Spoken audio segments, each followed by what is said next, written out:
the thought of seeing you. In the foothills of the Blue Ridge Mountains lies Ashville, Queen City of western North Carolina, where 50,000 or more inhabitants live their lives in peaceful seclusion, at the same time enjoy a prosperous contact with the best that the world has to offer for business or for pleasure. Among the city's many outstanding institutions is the Grove Park Inn, a haven of rest and relaxation, as well as an international rendezvous for the socially elite.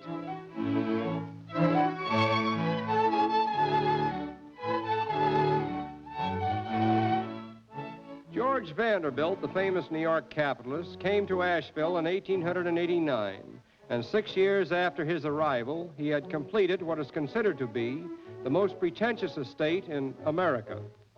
Biltmore House, as it is called, was designed along the lines of a French Renaissance chateau. Throughout the interior, one may see priceless and rare antiques, tapestries, paintings, and other works of art and beauty, gathered from all parts of the world. Biltmore House was opened to the public in 1930, 16 years after Mr. Vanderbilt's death, and today it provides an excellent background for the Rhododendron Pageant, which is an annual event in Asheville, reenacted here for our special benefit.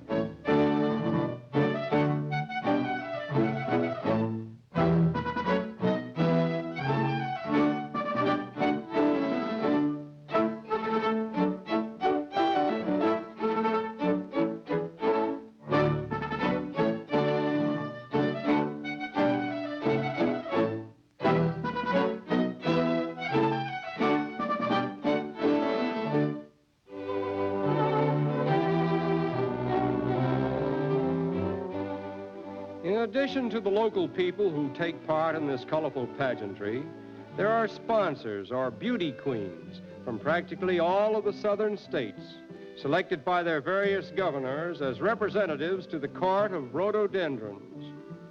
It is with genuine reluctance that we are obliged to say farewell to this bevy of southern belles and continue our journey 26 miles east of Asheville to Chimney Rock, the entrance to which is an imposing stone gateway with a rather unusual design.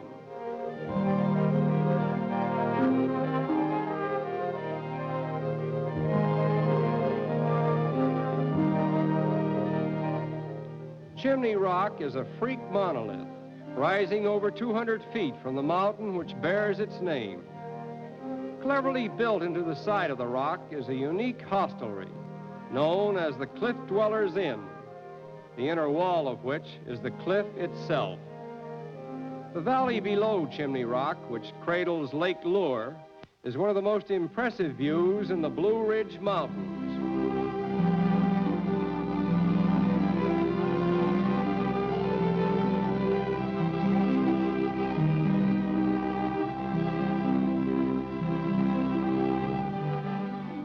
Both the Blue Ridge and the Great Smoky Ranges reach their culminating heights in western North Carolina, and together they constitute the greatest mass of mountains in the eastern half of the United States.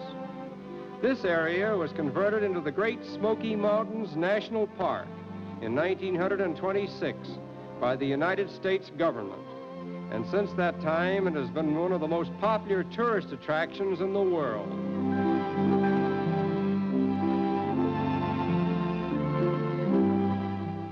Thanks to good motor roads and organized Smoky Mountain tours, what was once the private domain of the Cherokee Indians is now conveniently accessible to all who would bask in the joys of scenic grandeur.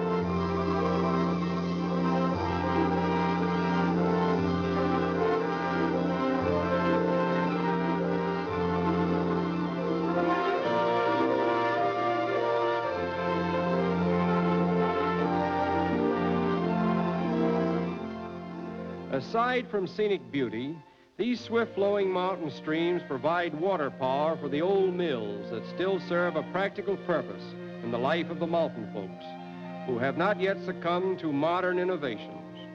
The mountain slopes, which are adorned with wild blossoms during the flowering season, have inspired John Moore, a native son, to compose one of his most popular compositions, entitled When It's Blossom Time in Old Caroline.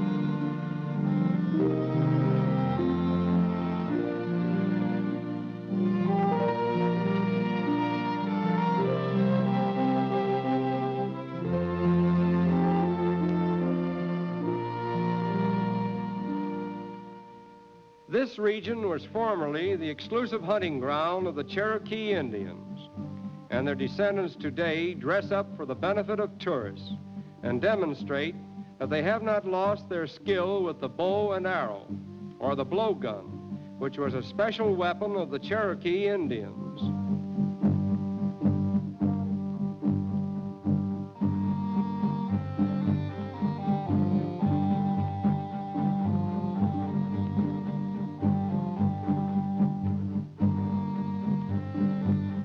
These Cherokees are full-blooded descendants of the tribe who fled from General Scott's soldiers during the Indian removal and took refuge in the Smoky Mountains, where they defied capture.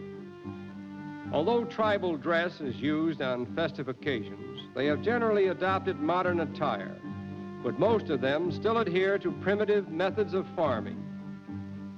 Out of the 3,300 or more Indians living on the Cherokee Reservation in North Carolina, about 700 of them are full-blooded Cherokees, and many of the women, in their manner of dress, are not unlike the squaws from whom they descended. And now we come to some of the more typical characters of the white race who inhabit the mountain regions of North Carolina and still cling to the manners and customs of their forefathers.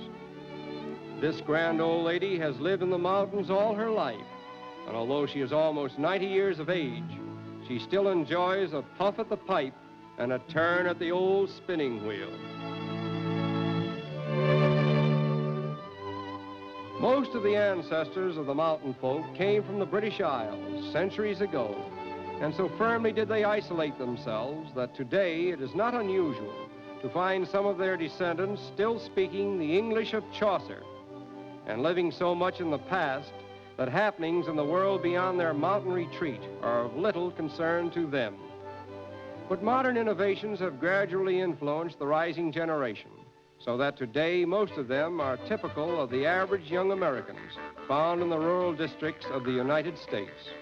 Old-fashioned dancing, however, is still their chief form of group entertainment.